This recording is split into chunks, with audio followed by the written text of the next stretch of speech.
எந்த ஒரு விஷயத்தையுமே என்னால் தொடர்ந்து செய்யவே முடியல. ரொம்ப இன்ட்ரெஸ்ட்டாக தான் ஸ்டார்ட் பண்ணுறேன்.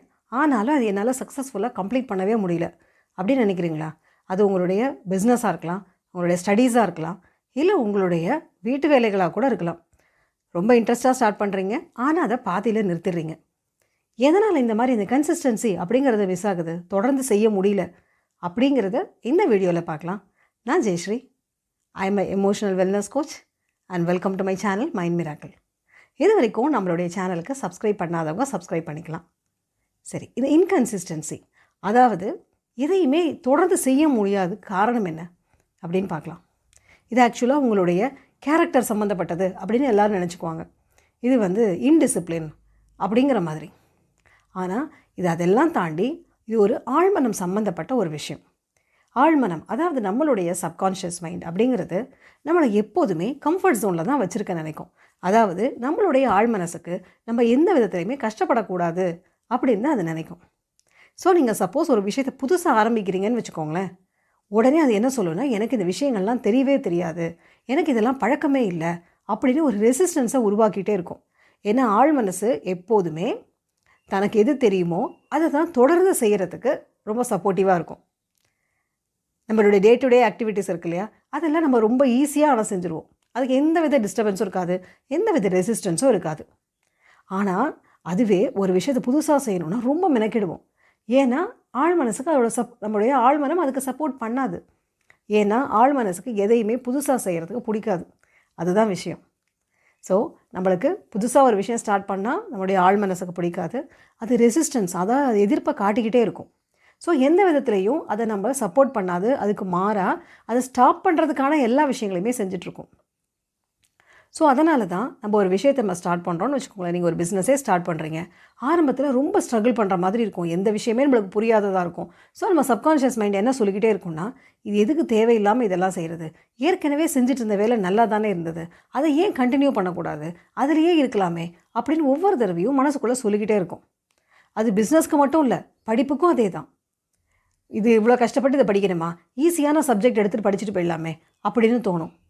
இல்லை நம்ம வீட்டு வேலை செய்யலைனா கூட, இப்போ எதுக்கு இந்த வேலை செய்யலைன்னா யார் என்ன சொல்ல போகிறா, நாளைக்கு செஞ்சுக்கலாம் அப்படிங்கிற மாதிரி கூட தோணும்.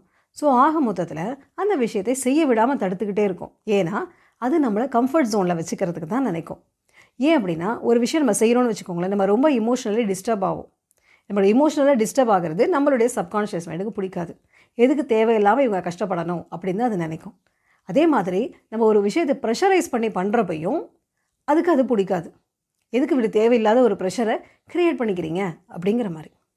ஸோ அப்போ என்ன பண்ணோம், இந்த தேவையில்லாத ப்ரெஷரும் வேண்டாம், இந்த எமோஷனல் டிஸ்கம்ஃபர்ட்டும் வேணாம், இருக்கிற வேலையே செஞ்சுட்டு பேசாமல் இருங்க, புதுசாக எதையும் ஸ்டார்ட் பண்ணாதீங்க அப்படின்னு சொல்லிகிட்ருக்கோம். ஸோ அதனால தான் நம்ம ஏன்னா நம்ம இமோஷனலாக இந்த விஷயத்தோடு நம்ம கனெக்டே ஆக முடியாது. ஏன்னா பிகாஸ் ஆஃப் சப்கான்ஷியஸ் ரெசிஸ்டன்ஸ்.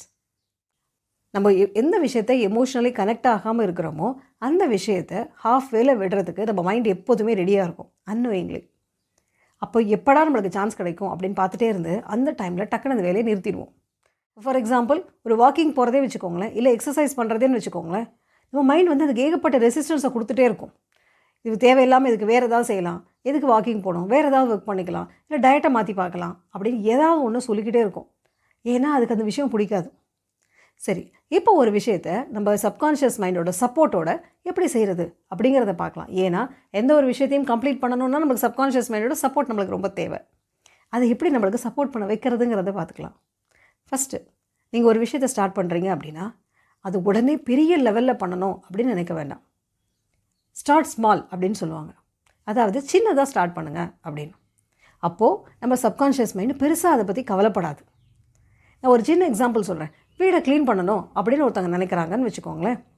ஒரேடியாக எல்லா என்டையர் வீட்டையும் க்ளீன் பண்ணணுன்னா மைண்ட் என்ன சொல்லும், ஒரே நாளெல்லாம் இவ்வளவு செய்ய முடியாது, வேண்டாம் அப்படின்னு சொல்லிடும். அப்புறமா பார்த்துக்கலாம், லீவில் பார்த்துக்கலாம் அப்படின்னு ஏதாவது சொல்லும். ஆனால் அதுவே இன்றைக்கி இந்த ரூமில் இந்த ஷெல்ஃபை மட்டும் நான் க்ளீன் பண்ண போகிறேன் அப்படின்னு ஒருத்தவங்க முடிவெடுக்கிறாங்க அப்படின்னு சொன்னால் அதுக்கு சப்கான்ஷியஸ் மைண்ட் பெருசாக ரெசிஸ்டன்ஸ் கொடுக்காது. ஏன்னா அது ரொம்ப சின்ன டாஸ்க்கு தானே, அதனால் அது செய்கிறதுக்கு அலோவ் பண்ணிடும். இந்த ட்ரிக்கை தான் நம்ம எல்லா விஷயத்துக்கும் யூஸ் பண்ணிக்கலாம். அது பிஸ்னஸாக இருந்தாலும் சரி, படிப்பாக இருந்தாலும் சரி.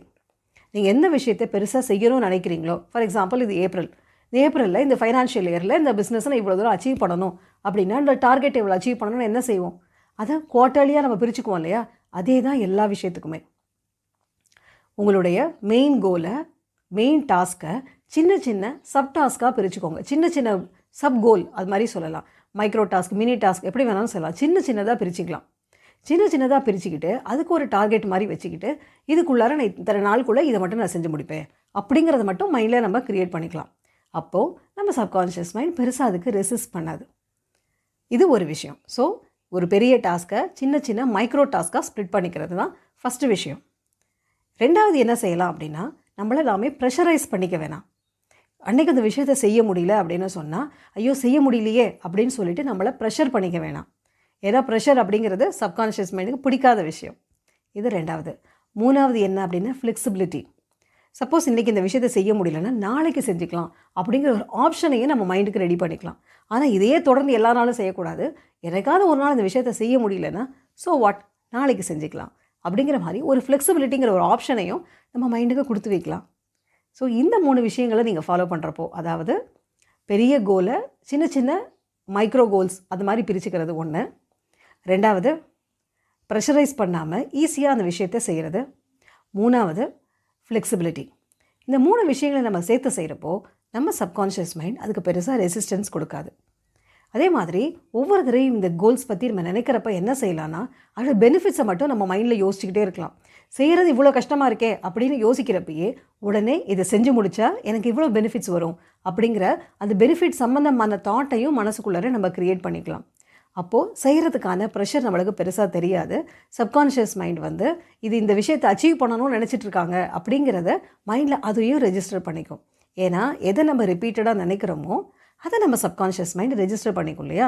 ஸோ ஒவ்வொரு தடவையும் ஒரு விஷயத்தை செய்ய போகிறப்போ அதோட பெனிஃபிட்டையும் சேர்த்து நீங்கள் நினைக்கிறப்போ ஆட்டோமேட்டிக்காக உங்கள் சப்கான்ஷியஸ் மைண்ட் அதுக்கு ரொம்ப சப்போர்ட்டிவாக இருக்கும்.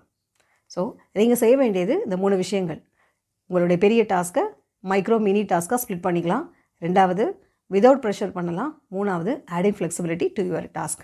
இது 3 விஷயங்களை நீங்கள் செய்கிறப்போ சப்கான்ஷியஸ் மைண்டோட ரெசிஸ்டன்ஸ் இல்லாமல் இந்த விஷயத்தை உங்களால் கம்ப்ளீட் பண்ண முடியும். சக்ஸஸ்ஃபுல்லாகவும் கம்ப்ளீட் பண்ண முடியும். ஹாஃப் வேல இந்த விஷயத்தெல்லாம் நீங்கள் விட மாட்டீங்க. ஏன்னா உங்களுக்கு சப்கான்ஷியஸ் மைண்டோட சப்போர்ட் கண்டிப்பாக இருக்கும். ஸோ அதனால் கன்சிஸ்டன்சி அப்படிங்கிற ஒரு விஷயத்தை உங்கள் வாழ்க்கையில் எல்லா விஷயங்களுக்கும் உங்களால் செய்ய முடியும்.